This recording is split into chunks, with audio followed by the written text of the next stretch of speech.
Hello， 大家好，我是老丁，欢迎来到今天的解说。今天我们要通过拆解埃尔布鲁克斯的价格行为学经典著作，来聊一个可以说是每个交易者都经历过，而且特别让人抓狂的痛点。你想啊，你判断市场会上涨 ，OK， 你买入了，后来市场也真的涨了，结果呢，你却亏钱了，是不是特别匪夷所思？这时候很多人第一反应往往是，哎呀，是不是我止损放太紧了？是不是主力资金故意在扫我的损？甚至会觉得这市场是不是专门针对我？其实真相可能完全不是你想的那样。好，咱们直接进入正题，把这背后的逻辑给你扒个底朝天。其实问题的核心在于，你可能对交易的本质产生了一种误解。新手往往带着一种幻觉，觉得交易就是在比拼谁更会算命，谁更会预测方向，好像只要当个预言大师就能从市场里随便提款一样。但残酷的真相是，真正的职业交易压根就不是个预测游戏。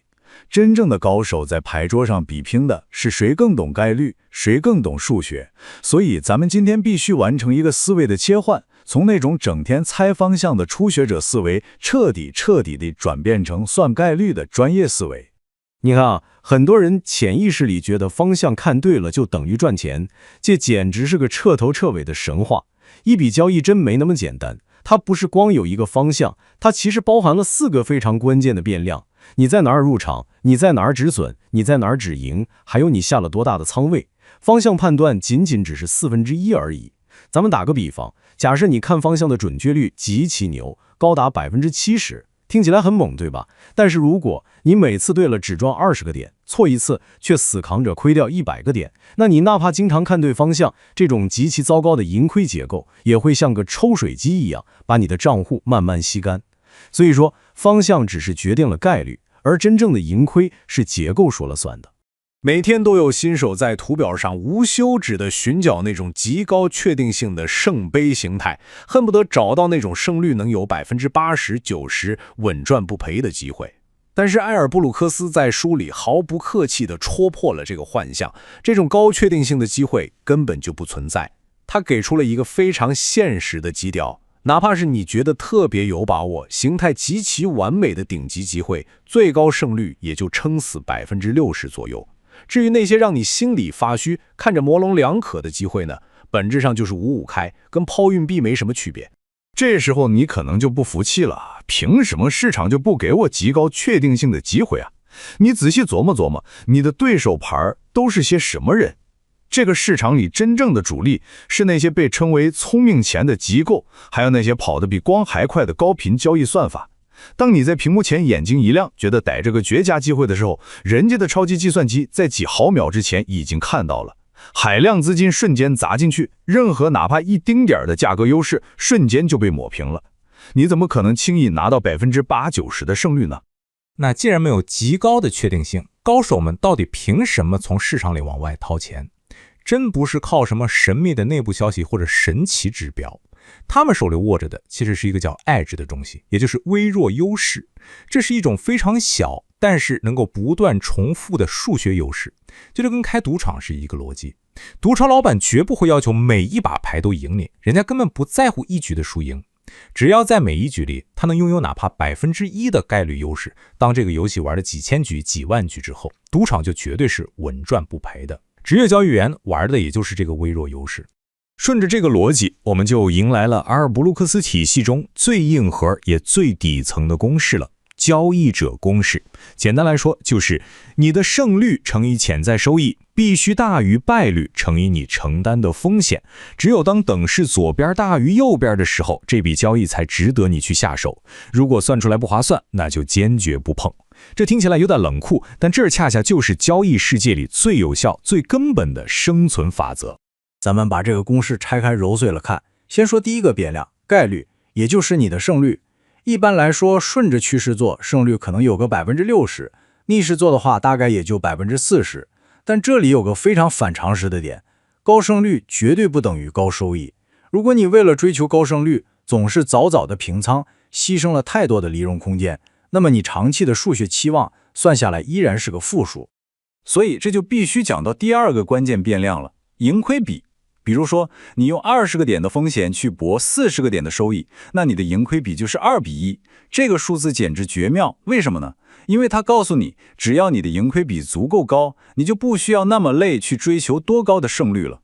只要你每次赢的钱是亏的2倍，哪怕你做10笔错6笔，胜率只要40%，把时间线拉长，你的账户照样是稳步向上涨的。那第3个变量风险呢？这误会可太大了。很多刚入门的朋友觉得风险不就是我设的那个止损价位吗？远远不止啊。其实风险这个概念还包括了你这一单下了多重的仓位，你一天手痒做多少笔交易，以及你进场的这个形态到底好不好。如果你非要强行去做那些一看就很烂的形态，这本身就是在无限放大你的交易风险。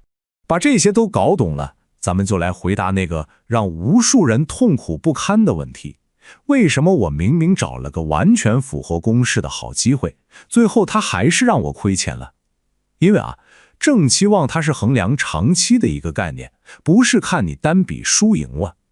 咱们算笔账，就算你的系统有60%的胜率，那在100笔交易里，你也注定要有40笔是亏损的，对不对？连着亏个3-5次，在数学概率上简直太正常了。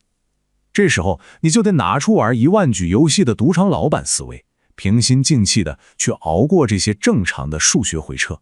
咱们直接上案例，这就一目了然了。看案例 A， 这个哥们胜率非常吓人，80%，但是呢，他每次赢只赚1份的钱，输一次却死扛，亏掉5份。100笔交易做完，盈利80，亏损却高达100，最后还倒贴了20。再来看看案例 D 这位，胜率挺惨，只有40%，但他每次赢能赚3份，输就痛快认亏1份。同样100笔做完，人家盈利120，亏损60，净赚整整60。看了这2组真实的数据对比，感觉怎么样？可以说是非常颠覆了。它直接证明了一件事儿：你能不能在这个市场里活下来并且赚到钱，跟你猜对方向的次数压根儿没有决定性的关系，一切都是数学期望说了算。只要期望值是正的，低胜率照样能让你成为市场里的常胜将军。结合埃尔布鲁克斯讲到的欧美汇率走势，咱们再拔高一个维度，聊聊时间周期是怎么施展魔法的。假设在一个很小的周期里，你去做一笔剥头皮交易，止损极小，利润也极薄，算下来胜率和盈亏比可能特别难看。但是如果你把格局打开，切到更大的时间周期去看，你会发现刚才那个看似很不靠谱的微小波动，放在大周期里可能恰恰就是一个绝佳的顺势回逃买入点。你看，稍微拉长一下视角，一笔原本数学期望很差的短线试错，立刻就华丽转身，变成了一笔高胜率、高盈亏比的完美波段交易了。顺着刚刚周期的话题，咱们把波头皮和波段交易放一起比一比。波头皮的特点是利润特别小，盈亏比极低，有时候为了赚1个点，你得冒着亏2个点的风险，这就太苛刻了，逼着你必须得有70%以上的逆天胜率才能勉强混口饭吃。而波段交易呢，它有很大的盈利空间，赢能拿3个点，亏只亏1个点，就算你胜率掉到了40%，算盘一打依然是赚钱的。这就是为什么真正成熟的职业交易员兜转到最后，大都会选择在数学上更加宽容的波段交易。既然亏钱是概率里躲不开的一部分，咱们就得摆正心态了。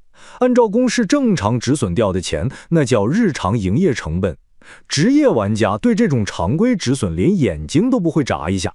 那什么才是真正的致命风险呢？是重仓导致的单笔爆仓，是连亏之后的彻底破防失控，是为了急着回本去搞报复性交易。只要有一次情绪失控，你辛辛苦苦积累的所有数学优势就会瞬间灰飞烟灭。一句话，亏损不可怕，失控才是真灾难。好了，这就触及到交易里最扎心、最悖论的地方了。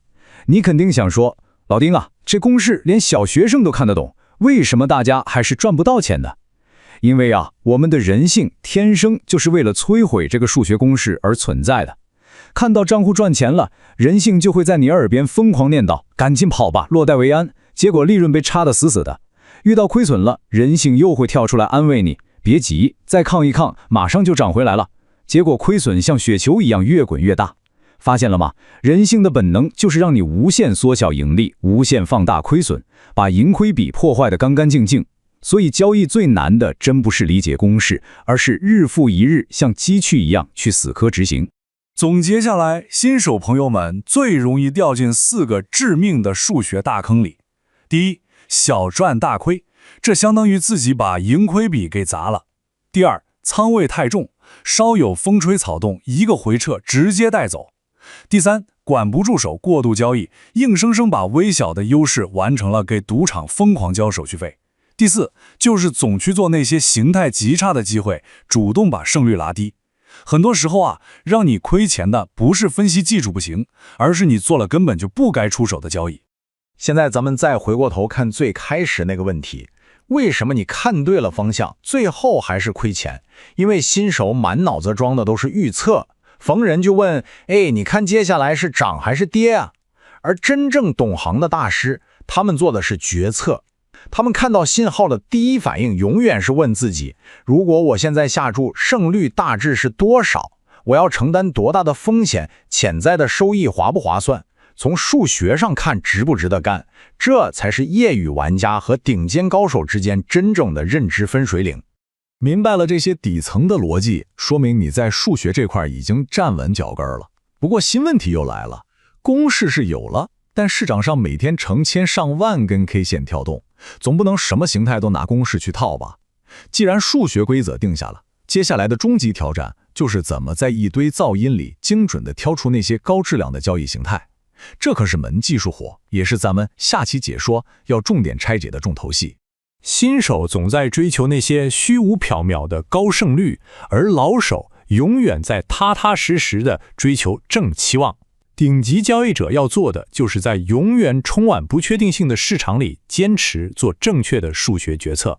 如果你觉得今天的解说让你的交易思维通透了一些，请记得点个赞，点个关注，并且在评论区留下你的看法。咱们下期的硬核解说再见。